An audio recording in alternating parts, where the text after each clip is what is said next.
জন্ম নিলেন মা কোথায়? না, কংসের কারাগারে। কংস কারাগারে দৈবকীর গর্ভে। তা সে তো গর্ভে আর ছিল না, তিনি তো অজানি সম্ভব। হ্যাঁ হ্যাঁ হ্যাঁ, হরিবল হরিবল। তা ভগবান কারাগারেই বা কেন জন্ম নিল বাবা? আশা রাখবো আমরা সবাই জানি। কিন্তু এই যে কারাগারে তিনি থাকলো মা দৈবকী, তা দৈবকী কারাগারে থাকলো কেন থাকলো? না, যখন কংস দৈবকীর বিবাহ দিলেন বসুদেবের সাথে, তখন রাজা তো তার অহংকার ছিল, এমন অহংকার, হরিবল হরিবল, ধনত্বের ঐশ্বর্যের অহংকার, যে আমি রাজা। তো সবাইকে আদেশ করে দিল যে সুন্দর করে রাজপ্রাসাদ খানা তোমরা সাজাবে, একেবারে আলোময় যেন হয়ে যায়, আলোই যেন আলোকিত হয়ে যায়। শুধু তাই নয়, দৈবকী যে আমার রাজপ্রাসাদ থেকে সে যে শ্বশুরালয়ে যাবে, যত দূর নিয়ে যাবে তত দূর তোমরা আলো দিয়ে সজ্জিত করে দাও, সুন্দর করে সাজাও, কারণ সবাই যেন দেখে ধন্য ধন্য বলে। কি না, এই কংস রাজা ভগিনীতার বিবাহ দিচ্ছে, এত সুন্দর আয়োজন করেছে, সবাই যেন ধন্য হয়ে যায়, আর সবাই যেন আমার সুখ্যাতি করে, আমার নাম করে, যে যা কংস রাজা দৈবকীর বিবাহ দিচ্ছে সুন্দরভাবে। এই যে বাবা কংস রাজার অহংকার, কিন্তু ভগবান সব সইতে পারে বাবা, কেবলমাত্র দুটি বস্তু সইতে পারে না, সেটি হলো, একটি হলো অহংকার, আর একটি হলো ভক্তের ভক্তি বাড়ি বলি শুনে নিতাই গৌর হরি বল। তিনি অহংকার সইতে পারে না, দর্পহারি ভগবান দর্প চূর্ণ করে দেয়। ভগবানকে কেউ যদি অহংকার বশতে ডাকে, বাবা আমি রাজপ্রাসাদে করেছি, রাজভোগ সেবা দিচ্ছি, দিনান্তে সোনার থাকে ভগবানকে রেখেছি, এত সুন্দর যজ্ঞ অনুষ্ঠান করছি, এই যদি অহংকার থাকে সেখানে ভগবান থাকে না। এটি তো সবাই জানে যে দুর্যোধনের ঘরে ভগবান রাজভোগ সেবা করেছিল না বাবা, কিন্তু বিদুরের ঘরে কলার চোখা সেবা করেছিল। তাহলে ভগবান দর্পহারী যে অহংকার বশতে দুর্যোধন সুন্দর করে সাজিয়েছিলেন, যে গোয়ালার ছেলে শুধু ক্ষীর ছানা মাখন খায়, রাজভোগা কোথায় পাবে? সুন্দর করে যখন সাজিয়েছিল মা সেবা দেবে বলে, তো ভগবান তো অন্তর্যামী ঈশ্বর পরমা কৃষ্ণ সচিদানন্দ বিগ্রহ, অনাদি আদি গোবিন্দ সর্ব কারণের কারণ।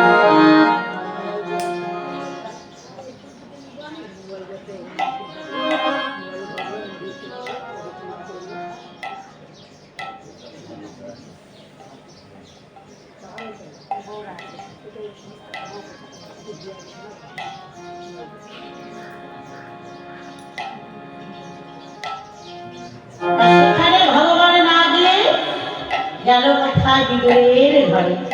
বিদুর এমন দিন দারিদ্র, বিদুরের স্ত্রী মা একটি বসনও ছিল না যে অন্য পরিধান করবে, ছেঁড়া বসন করে থাকবে, কিছু নেই তার ঘরে।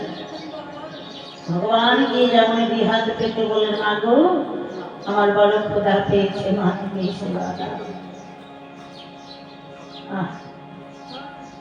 বিদুরের স্ত্রী এলো ছিল বাবুরে, কি করে আমি সেবা দেব? বাপ কৃষ্ণ তুই এসেছিস না। মনে মনে ভাবছে আমার ঘরে তো কিছুই নেই, কি দেব? কিন্তু তবু ওরা আগে আমি সেবা দেব। বিদুরকে যখন বলে চাল একটু ভিক্ষা করে নিয়ে এসো, ভিক্ষাই গেল বাবা, ভিক্ষা পেল না।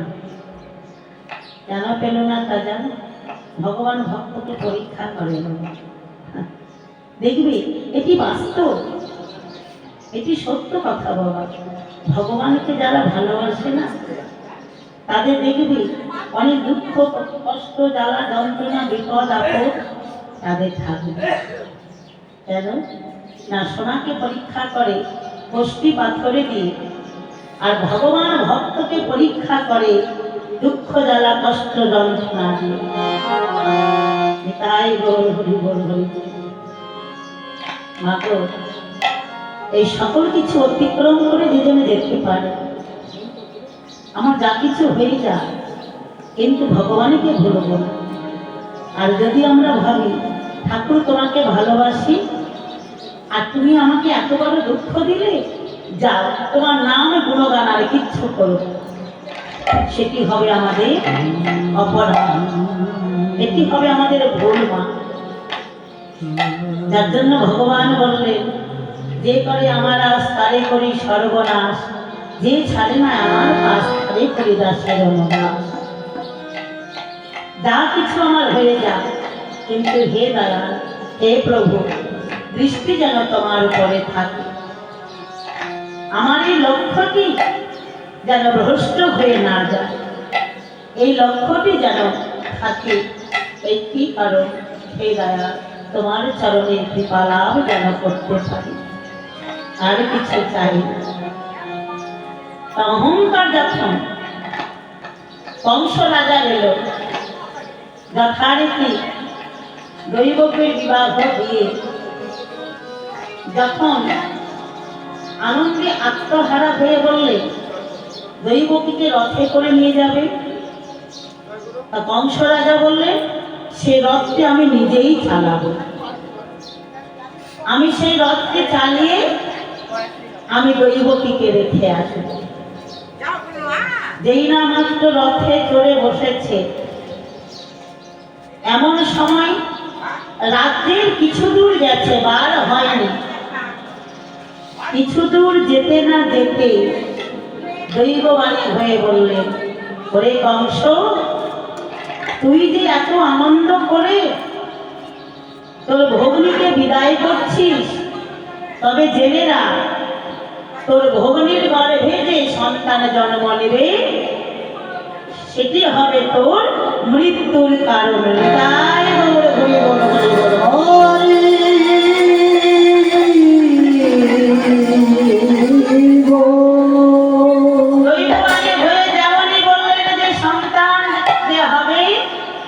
সেই সন্তান হবে তোমার মৃত্যুর কারণ, সেই সন্তানের হাতে তোমার প্রাণ বিয়োগ হবে।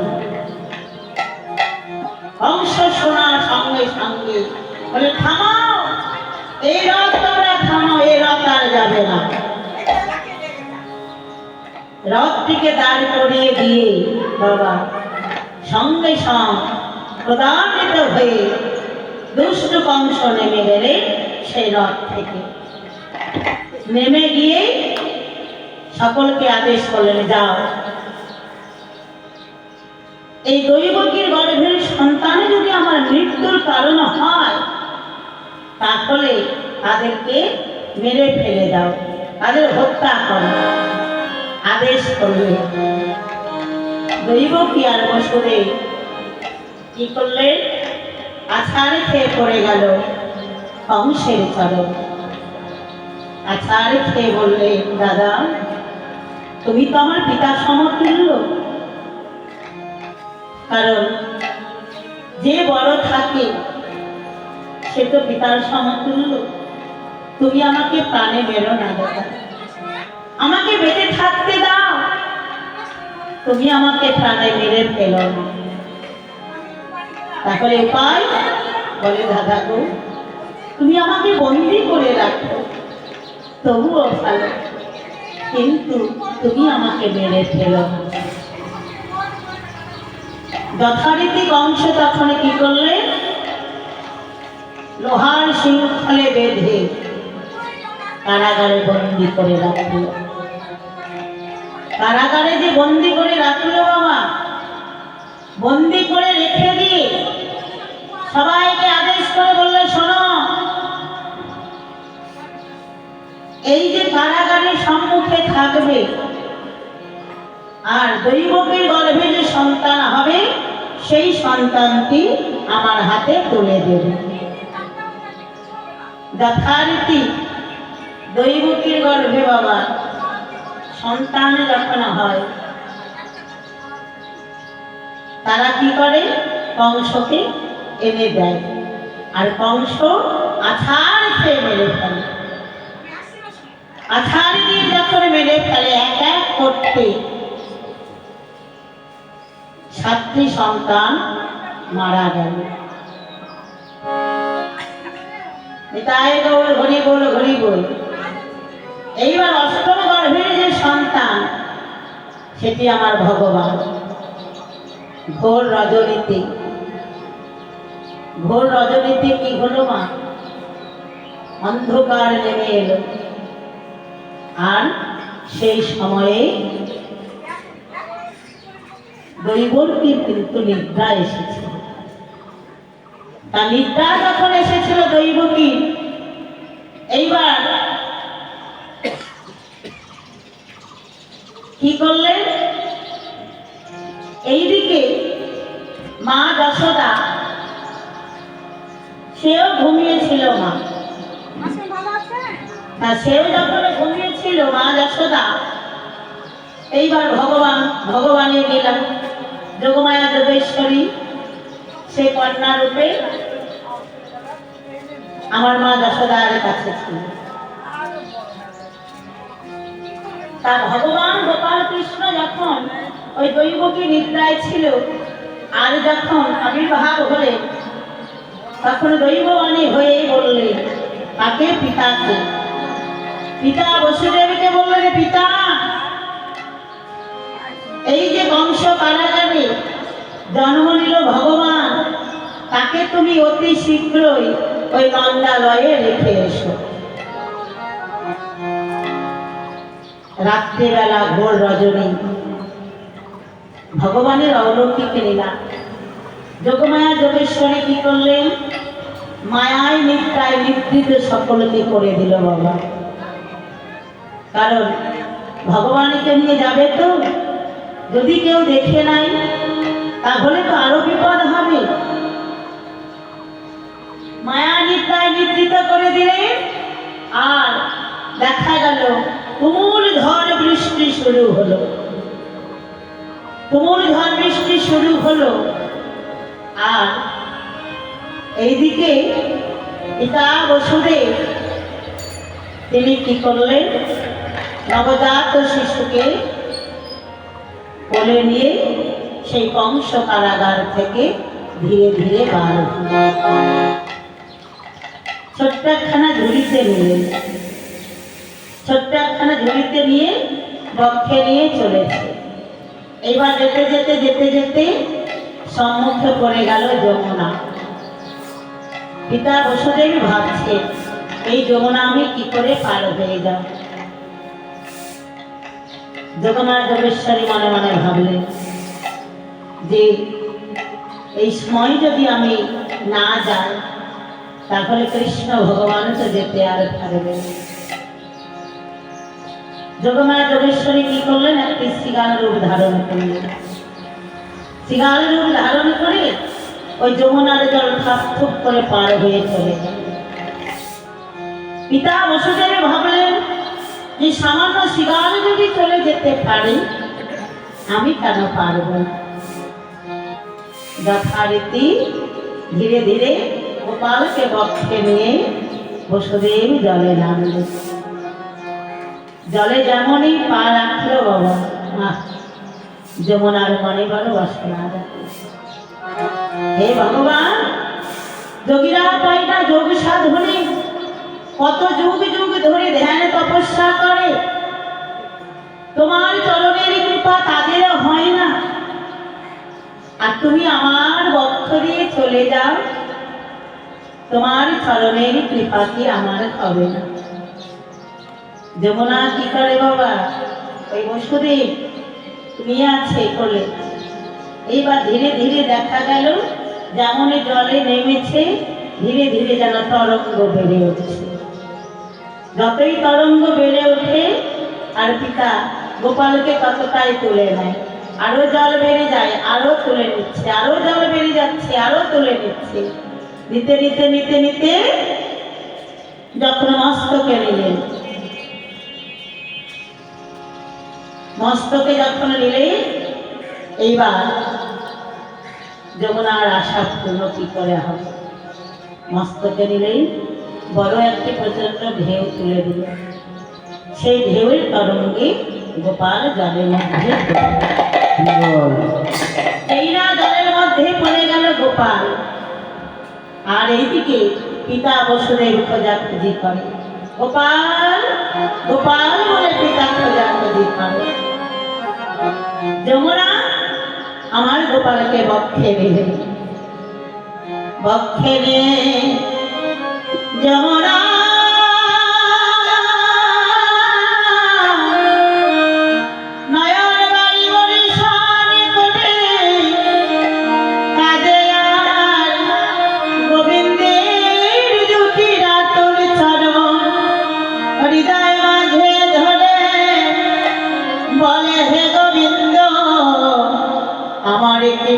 মনোবাসনা পূরণ হবে না, আমার কি বল মনোবাসনা পূরণ হবে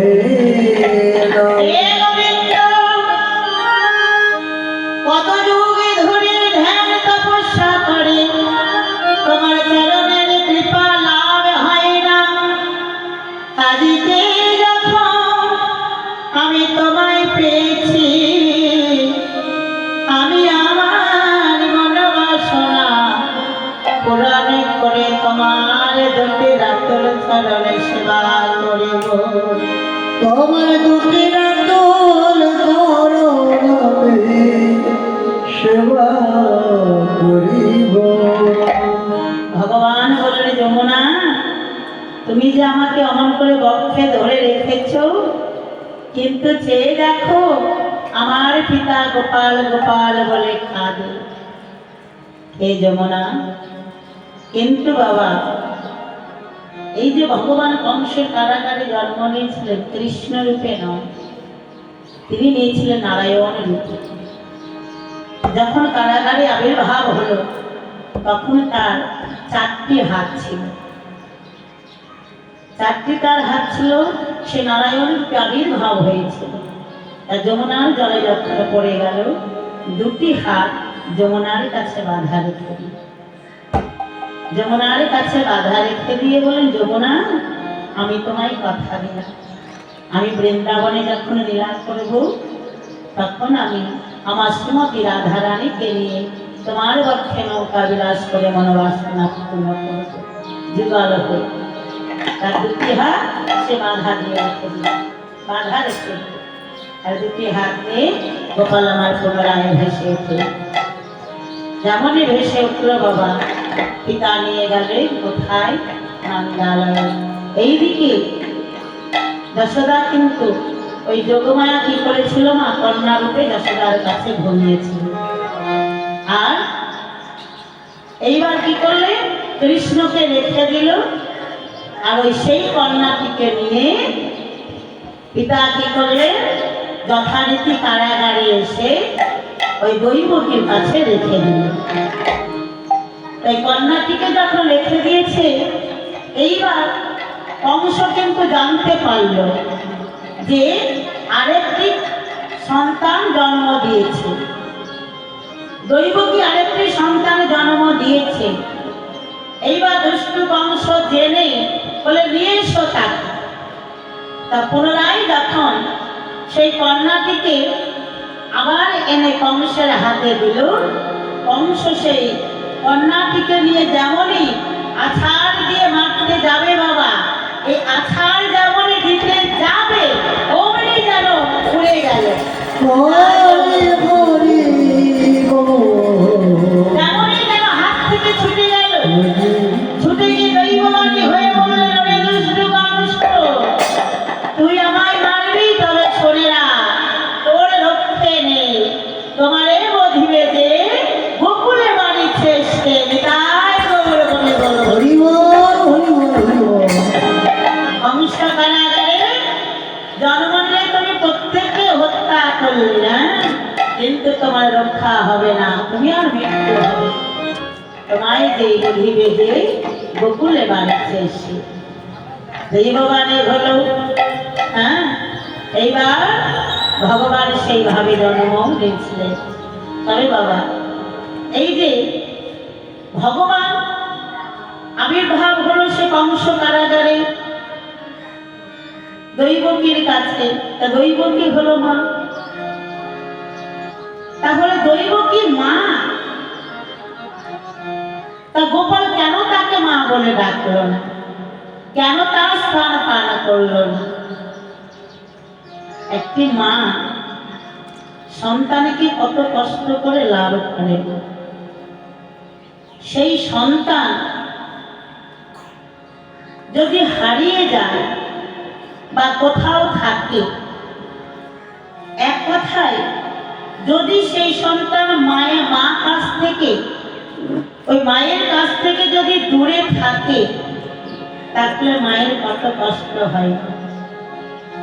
জন্ম দিলাম কিন্তু মা বলে ডাকলো না, স্তনপান করলো না, তাকে লালন পালন করে মানুষও করতে পারলাম না, তাকে ভালোবাসা দিতে পারলাম না, তার কাছ থেকে মা ডাকো শুনতে পেলাম না।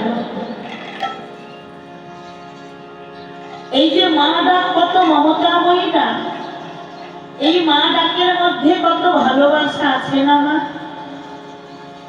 মা ডাকটা এত ভালোবাসা ডাক, এই ডাকের মধ্যে অফুরন্ত ভালোবাসা। তাহলে মা হয়ে যদি মা ডাকে শুনতে না পায়, সে মায়ের মনে কত দুঃখ, কত জ্বালা, কত বেদনা, কত কষ্ট। গোপাল আমার দৈবকীকে মা বলে ডাকলো না, দৈবকী প্রতিপালিত করতে পারলো না, বড় করতেও পারলো না, তার স্তনও পান করাতে পারলো না, যে স্বয়ং ভগবান, কেউ তাকে হারা।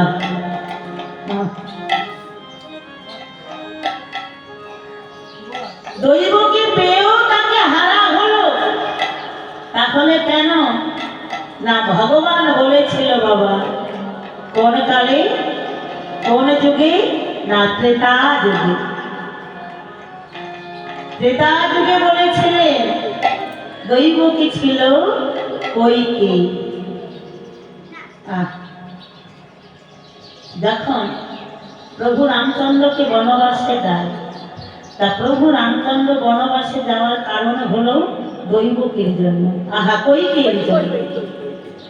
কারণ দশরথ যখন অসুস্থ হয়েছিল, কইকেয়ী তাকে সুস্থতা করেছিল।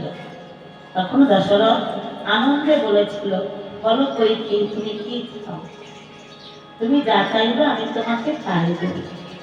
কইকেয়ী তখন বলেছিলেন যে হে প্রভু, আমি যখন চাইব, যখন আমার সময় হবে, তখন আমি তোমার কাছে চেয়ে নেব। যথারীতি বাবা, কইকেয়ী কিন্তু ভালো ছিল, সে মন্দ ছিল না, সে কিন্তু ভালো।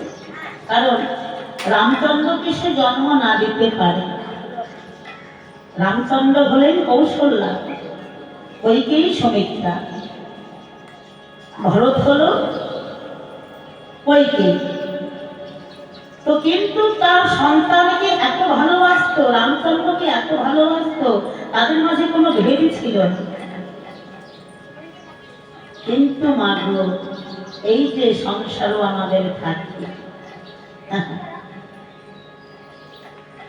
মন্ত্র যদি কানে পড়ে না, একদিন, 2 দিন, 3 দিন, 4 দিন, দেখবে মনটা অন্যরকম হতে বাধ্য হয়। বেঁধে রাখা বড় দায়।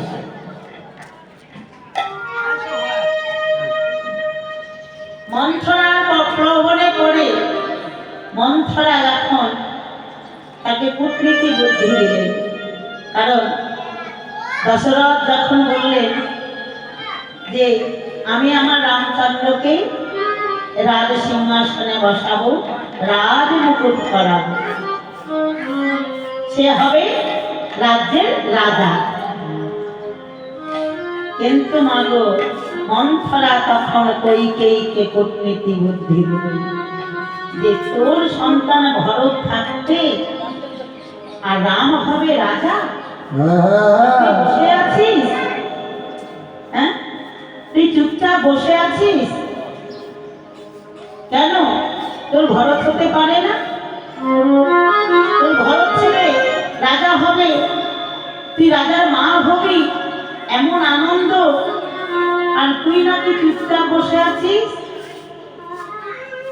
তখন কইকেয়ী বলেন কি উপায় হবে? বলে কি উপায়? ওই যে দশরথকে তুই বলেছিলি যে যখন আমার সময় হবে তখন আমি চেয়ে নেব, যা এইবার চেয়ে নেব। তখন দশরথকে বলেছিলেন যে এইবার আমার সময়, আমাকে এইবার দাও, সেই দিন আমি নিই, এখন আমি নিব, বলো তুমি কি চাও? কইকেয়ী বলেছিলেন যে আমি চাই তোমার ওই রামচন্দ্রকে 14 বৎসরের জন্য বনবাসে দাও। দশরথ সেই কথা শুনে তো তার প্রাণ বিয়োগ হয়েছিল। আমার রাম বনবাসে যাবে,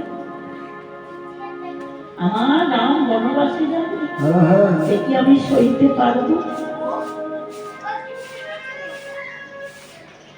তখন বাধ্য, অনাহারে থাকে, খায় না, যায় না, কোনো কিছু নয়।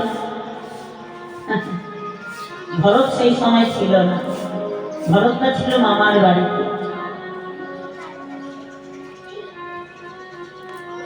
পিতার সত্য পালনের লাগে রঘুরামচন্দ্র, লক্ষ্মণ, উমা, জানকী বনবাসে চলে গেল। তা বনবাসে যখন গেল তখন কইকেয়ীকে বলেছিল, মাগো তুমি তো আমার মা, তুমি আমায় গর্ভে ধারণ করতে না পারো, কিন্তু তুমি আমার মা। তবে মাগো তুমি বুঝলে না আমার মা কৌশল্যার কত কষ্ট হবে। আমি 14 বৎসর বনবাসে থাকবো, কিন্তু আমার মা কৌশল্যা সন্তান হারা হয়ে আমার মাঝে বসে বসে কাঁদবে। আমার মা কত কষ্ট পাবে। আমার মার এই যে কষ্টটা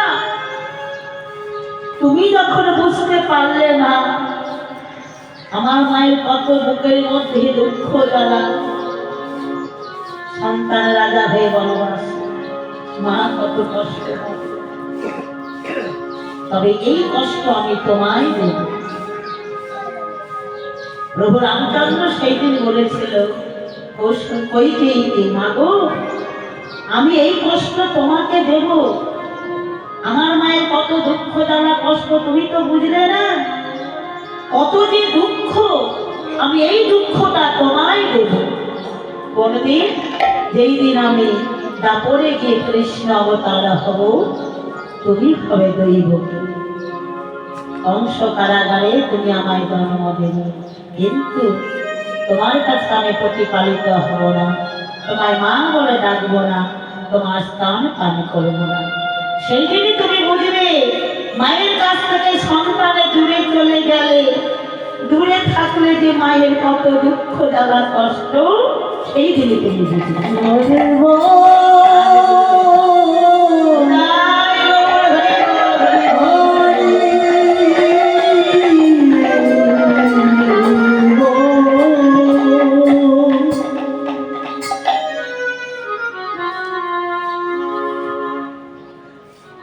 এসে দেখলো যে রাজ্যে রাম নেই। ওই কে বলো মা, তুমি আমার মা? ভরত বলো এই তুমি আমার মা? তুমি আমার দেবতাকে বনবাসে দিয়েছো। মা গো, তুমি তো একটু ভালো করো নাই মা। প্রভু রামচন্দ্রকে ফেরাতে গেলেন ভরত। দাদা চলো রাজ্যে যা। প্রভু রামচন্দ্র এলো না। রামচন্দ্র এলো না। তুমি রাজ্যে যাবে না? আমি কি নিয়ে থাকবো দাদা? বলো দাদা, আমি কি নিয়ে থাকবো? তবে হে প্রভু রামচন্দ্র, তুমি যদি সেই রাজ্যে ফিরে না হও, প্রভু রামচন্দ্র চরণে ভরত লতায় পড়ে বললেন, হে প্রভু রাম, হে প্রভু তুমি যদি ফিরে না যাও, তবে প্রভুকে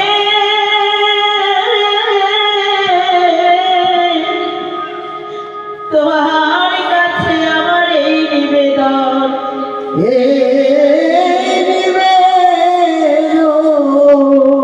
তোমার চরণে সেবা করার যে আমার মনের আশা, তোমার চরণে সেবা করার যে আমার একমাত্র কর্তব্য, হে প্রভু রামচন্দ্র, হে প্রভু রামচন্দ্র, তুমি যদি না যাবে, তোমার চরণের পাদুকা আমায় দাও গো। তোমার চরণের পাদুকা আমায় দাও গো। তোমার চরণে পাদুকা আমায় দাও গো। তোমার চরণের পাদুকা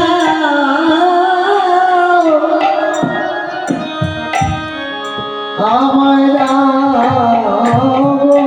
আমি মাথায় করে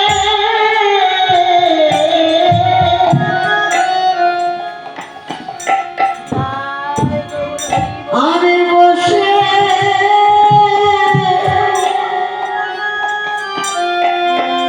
বসে থাকবো।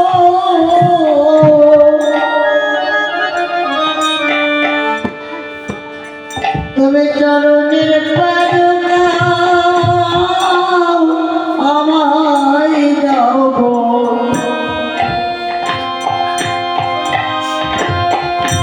আমি মস্তকে পড়ে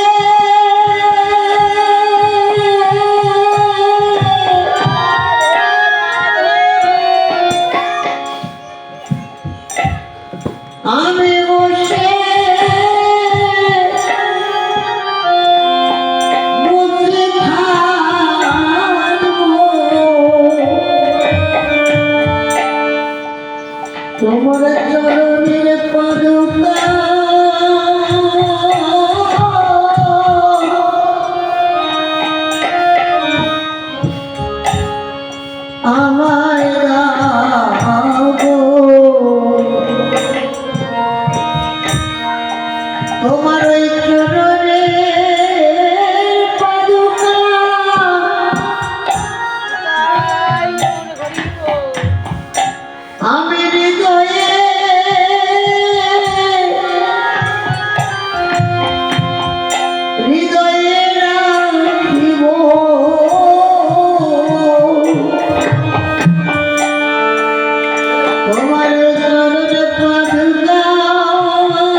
আমায় দাও গো তোমার ওই চরণে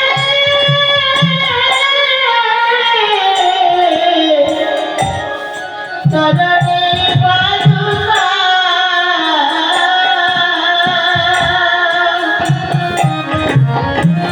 আমি হৃদয়ে রাখিব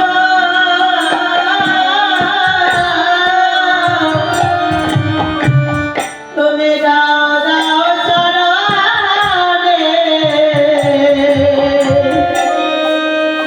চরণের পাদুকা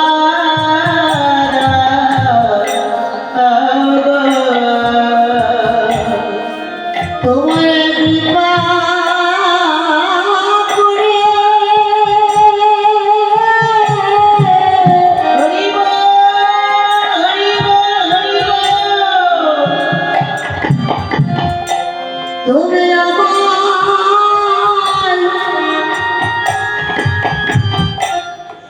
আমায় দাও গো তোমার চরণ সেবা করিব আমি কৃপা করে আমায় দাও গো চরণের সেবা করিব আমি কৃপা করে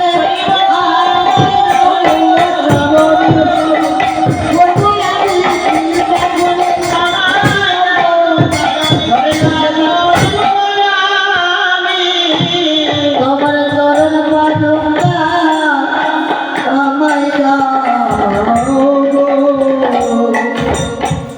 প্রভু রামচন্দ্রের সেই চরণের পাদুকা ভরত মাথায় করে নিয়ে এসে সেই রাজ সিংহাসনের উপরে রেখে তিনি সেবা করতেন, পুজো করতেন। তা সেই ভগবান কৈকেয়ীকে বলেছিলেন বলে সেই কৈকেয়ী হলো দৈবকী, যে তুমি এবার কষ্ট পাও। ভগবান মা দেখবে যাকে যেইভাবে কথা দেয় সেইভাবে তার মনে আশা পূর্ণ করে। কিন্তু মাগো কর্মের উপরে তো নির্ভর।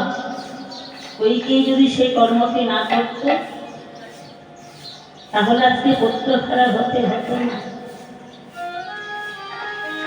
আমাদের জন্ম হয় ভাগ্যের উপরে, ভাগ্যের উপরে হয় জন্ম, আর মৃত্যুটা হয় কর্মের উপরে। ভাগ্যের উপরে জন্ম আর মৃত্যু হয় আমাদের কর্মের উপরে। যেমন আমরা কর্ম করব মা, সেইভাবেই আমাদের যেতে হবে, সেইভাবেই আমাদের মৃত্যু হবে। নিতাই গৌর হরি।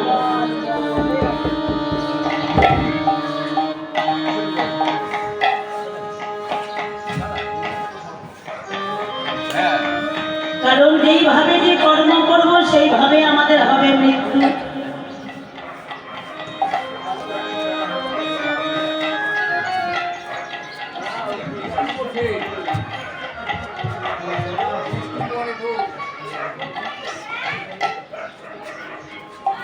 যার জন্য বললে যে জন্ম হয় ভাগ্যের উপরে, কর্ম হয়, মৃত্যু হয় কর্মের উপরে। যার জন্য বলেন ভগবানকে চেনা যায় চরণে, আর ভক্তকে জানা যায় মরণে। নিতাই গৌর হরি বল। হরি হরি বল। হরি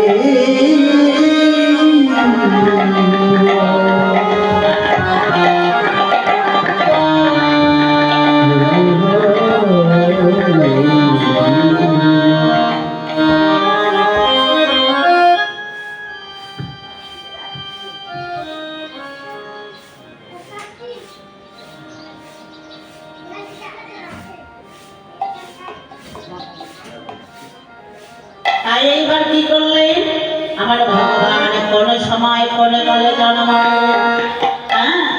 দেখো দেখো আমার কৃষ্ণের জন্মের কালে কত আনন্দ। ওগো শঙ্খ তুমি বাজে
নাচে দেখো কত আনন্দ গো। কি হচ্ছে জানো? কৃষ্ণের জন্মকালে শঙ্খ দুমদুমি বাজে, নাচে দেবগণ, জয় জয় হরি ধ্বনি ভরিলা ভুবন। শঙ্খ ধ্বনি হচ্ছে, উলুর ধ্বনি হচ্ছে, হরির ধ্বনি হচ্ছে। হ্যাঁ, সবাই আজকে বাদ্য বাজনা বাজাচ্ছে। ওমা, তাহলে দেখো কত আজকে আমাদের ভগবানের জন্মদিনটা কেমন। উলুধ্বনি, হরিধ্বনি, জয়ধ্বনি হচ্ছে। কিন্তু আমরাও তো সন্তানের জন্মদিন পালন করি, করি না মা? পালন করি। কি বাজে? ডিজে। হ্যাঁ, আমরা যে জন্মদিন পালন করি সেটি কি করি? ডিজে বাজে, মোমবাতি জ্বালাবে, পার্টি হবে, ভালো মন্দ খাওয়া দাওয়া হবে। কিন্তু সেটি তো কর্তব্য না মা।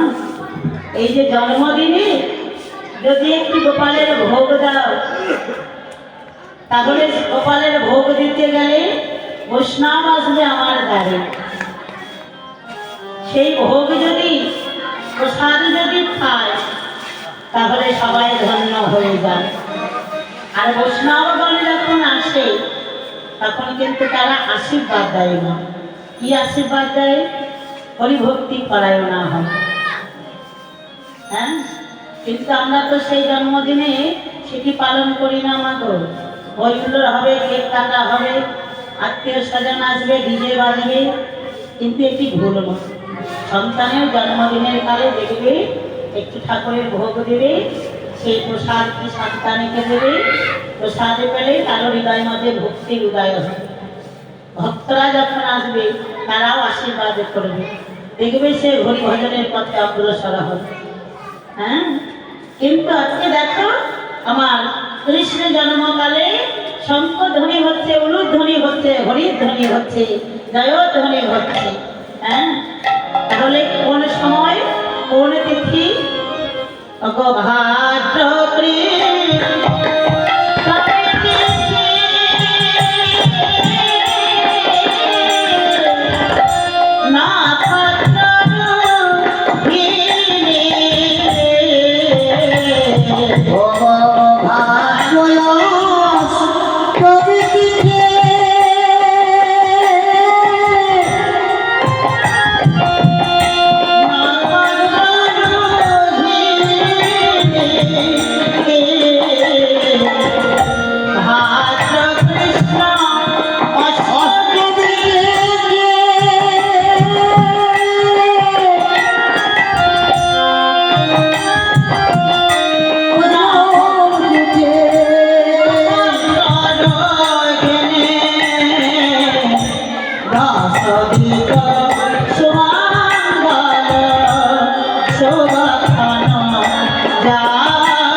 ভালো ও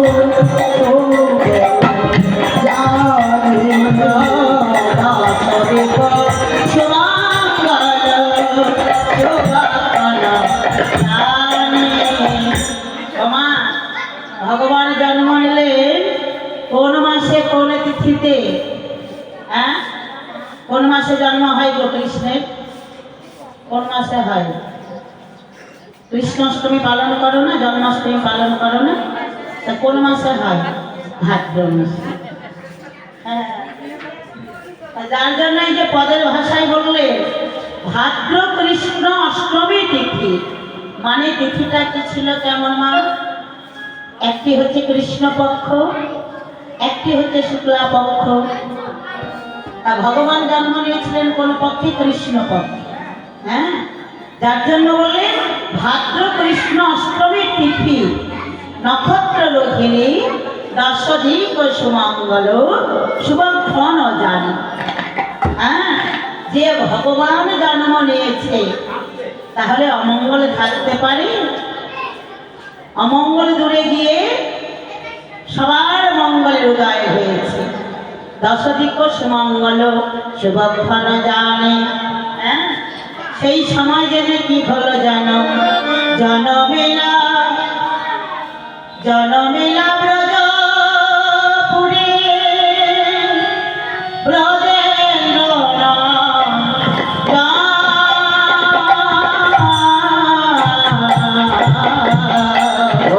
জনম লীলা ব্রজপুরে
সেই সময়ে সেই কালে কি করলেন? জনমেলা ব্রজপুরে ব্রজেন্দ্র নন্দন অন্তরিক্ষে দেবগণ করে পুষ্প বরিশন। আজকে স্বর্গ হইতে বরিশন হচ্ছে পুষ্প, অন্তরিক্ষে দেবগণ করে পুষ্প বরিশন। সেই সময় জেনে চেয়ে দেখো স্বর্গের দেবতারা আমার ভগবান জন্ম নিয়েছে বলে তারা মরমে জেনে সেবা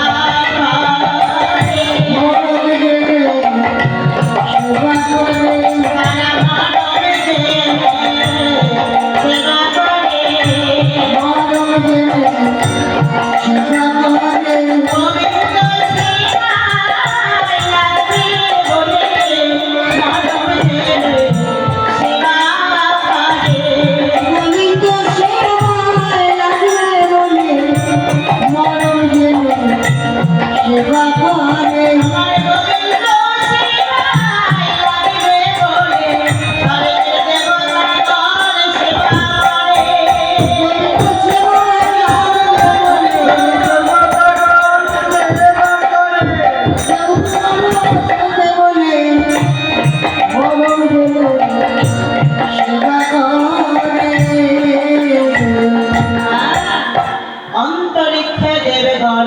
পুষ্প বরিশান গন্ধজি সাজিয়া করে গন্ধর্ব সাজিয়া অভিষেক করে দেবী জয় জয় দিয়া জয় জয় দিয়া অভিষেক করে দেবী জয় জয় দিয়া। ভগবান জন্ম নিয়েছে তো তাই সকলে নিয়ম পালন করছে। এমন সময় মাগো দেখবে মা যশোদা না ঘুমাইয়েছিল। মা যশোদা ঘুমিয়েছিল সতীকা মন্দিরে। মা কিন্তু কোনো কিছুই জানে না। মা কিছুই জানে না। যশোদা ঘুমিয়েছিলেন সতীকা মন্দিরে। অগণে তায়া অচেতন রানী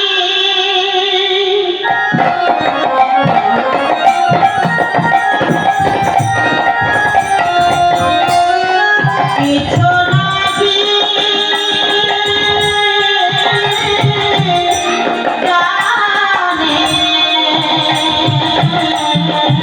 জানে ভগবানে ছায়া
মা নন্দ রানী অচৈতন্য হয়ে ঘুমাইছিল।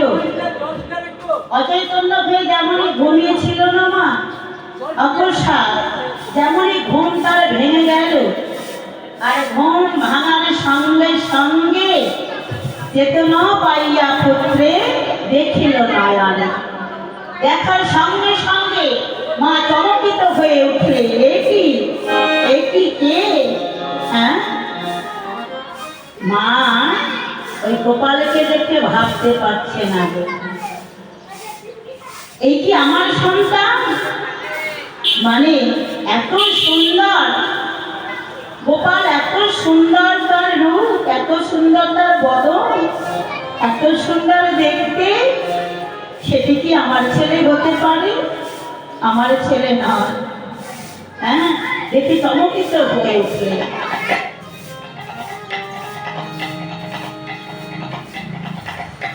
নন্দরানী ভেবে না পেয়ে আজকে ডাকছে উচ্চস্বরে।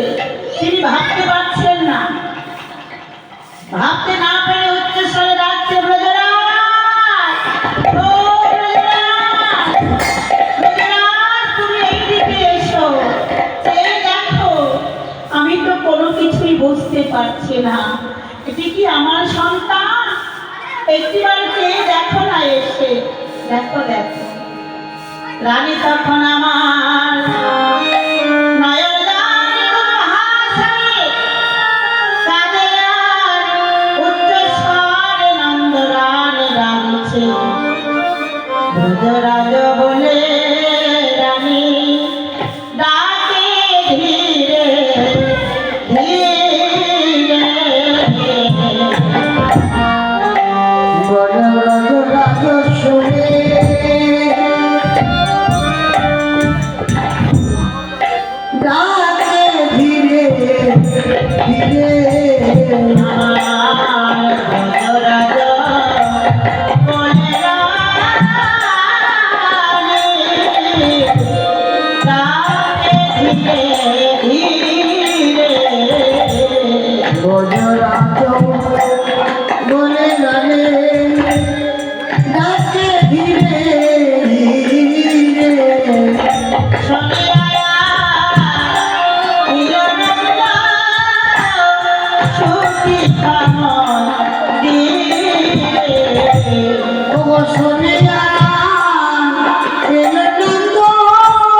শোনে আয়া ইলনন্দ সুখী কামন দিলে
ব্রজরাজ মনে মনে ভাবছে কি যশোদার কি হলো?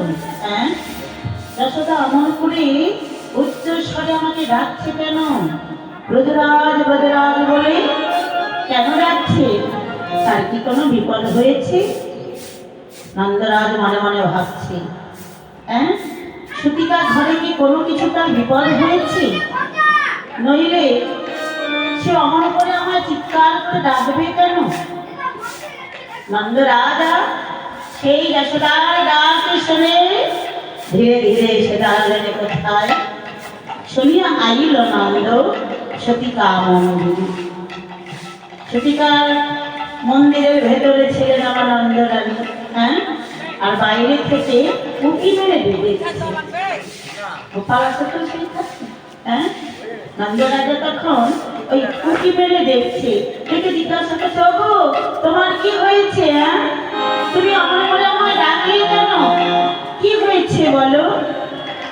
নন্দরানী বলছে, ব্রজরাজ যে দেখো, আমি তো ভাবতে পারছি না এটি কি আমাদের সন্তান? ব্রজরাজ বলো বলো, সেই দেখো, আমি তো বুঝতে পারছি না। যেই না মাত্র আমার নন্দরাজ আমার গোপাল পানে নয়ন দিল, গোপাল পানে নয়ন দিয়ে ওই গোপাল বদন দর্শন করে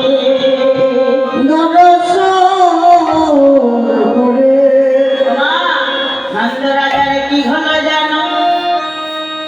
হলো যেন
নন্দ রাজা যেমনই ওই সূচিকা মন্দিরে উঁকি মেরে দেখল, এবার উঁকি মেরে গোপালকে দেখার সঙ্গে সঙ্গে কি হলো, নন্দ রাজার দর্শন করা মাত্রেই হরল জ্ঞান আপন তনয় দেখিয়া। যেই না মাত্র দেখল, দেখার সঙ্গে সঙ্গে নন্দ রাজা অচৈতন্য হয়ে পড়ে গেল। হ্যাঁ, যেই না অচৈতন্য হয়ে পড়ে গেল, হ্যাঁ, নন্দ রাজা ভূমিতে লুটায়ে পড়লেন। পড়ে আবার উঠে বললেন, ওগো নন্দরানী, হ্যাঁ, এই দেখো যেন লাখো পূর্ণিমার চাঁদ যেন উদয় হইয়া, লাখো লাখো পূর্ণিমার চাঁদ উদয় হয়েছে ওই সতীকা মন্দিরে। ওমা, পূর্ণিমার চাঁদ যখন উদয় হয় আকাশে, তার কত আলো হয়, কত জ্যোতি হয়, তাই না? কত তার আলো।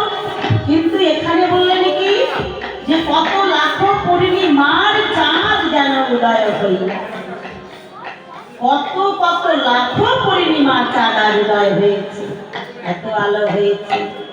হ্যাঁ, এবার ব্রজরাজ দেখার সঙ্গে সঙ্গে আজকে গোকুলে সকলকে ডাকছে, ওগো এসো, যেই দেখো আমার ঘরে সন্তান এসেছে, একটিবার এসে দেখো।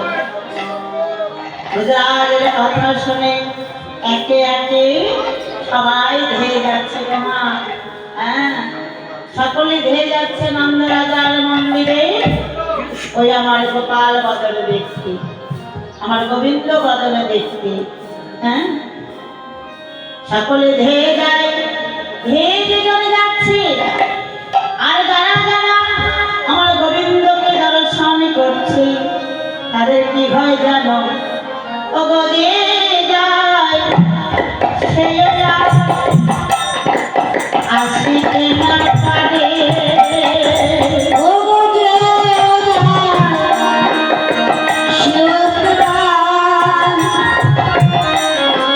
আসিতে না পারে, ও গো দিয়ে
যে দর্শন করতে যাচ্ছে সে আর ফিরে আসতে পারে না। এটি তো সত্য কথা গো মা। ভগবান কৃপা যার লাভ হয়ে যায়, যে শান্তির জায়গায় পৌঁছায় যায়, তাকে বারবার আর আসা যাওয়া করতে হয় না মা। পৃথিবীতে তুমি যতবার আসবে ততবার জ্বালা যন্ত্রণা দুঃখ কষ্ট সইতে হবে। আর যে কৃষ্ণ চরণে কৃপা লাভ করে, গোবিন্দ চরণে কৃপা যার লাভ হয়ে যায় তাকে আর আসতে হয় না। হরি বল হরি বল। হ্যাঁ, যার জন্য যে যায় সে আর আসিতে না পারে। জগন্নাথ রচিতে ধৈর্য না ধরে। এইভাবে সকলে গোপাল পদ দর্শন করলেন। নন্দ রাজার গৃহে আজকে বড় আনন্দের দিন। হ্যাঁ, আনন্দ দিনে সেই সময়ে আজকে কি করলেন সে দেখো। হ্যাঁ, রুহিণী কি করছে মা গো জানো? রুহিণী নাচিছে আমার ব্রজবধূ লইয়া।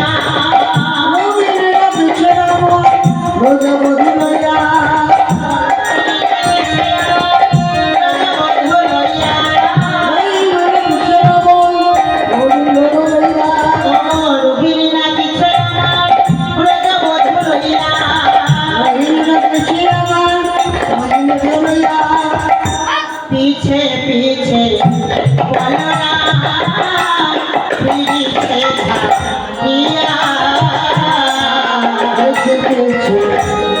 बलराम पीछे धकिया।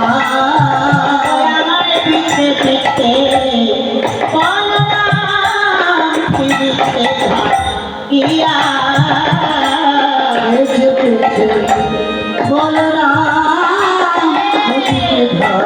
धकिया। আমার ব্রজবধূ লইয়া সকলে দেখো আনন্দেতে নৃত্য করে। আনন্দেতে নৃত্য করে। নৃত্য করে আনন্দেতে নৃত্য করে। আমার নন্দ রাজা মন্দিরে আনন্দেতে নৃত্য করে।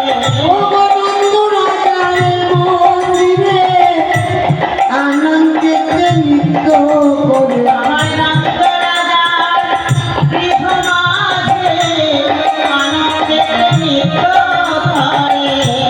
নন্দ রাজার গৃহ মাঝে আমার নন্দ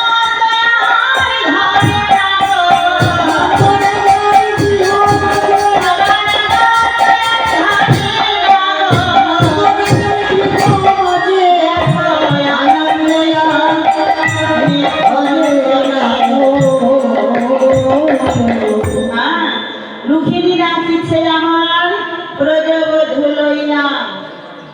রোহিণী ব্রজবধূকে নিয়ে নৃত্য করছে আর ছোট্ট বলরাম পিছে পিছে বলরাম ফিরিছে ধাইয়া। অমলই সাধ করে দেখাইছে মায়ের আবেশে জানিল মা যাবে সতীকা মন্দিরে। পদলোট পটি বলাই করে খায় খায়।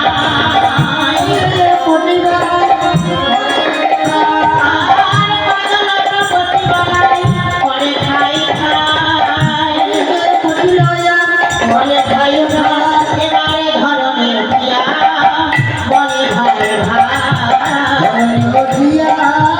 বলে ভাই ধরনের পিয়া বলে ভাই আঙুলে সাদা করে দেখাইছে মায়েরে আমি সে জানিল মা যাবে সতীকা মন্দিরে।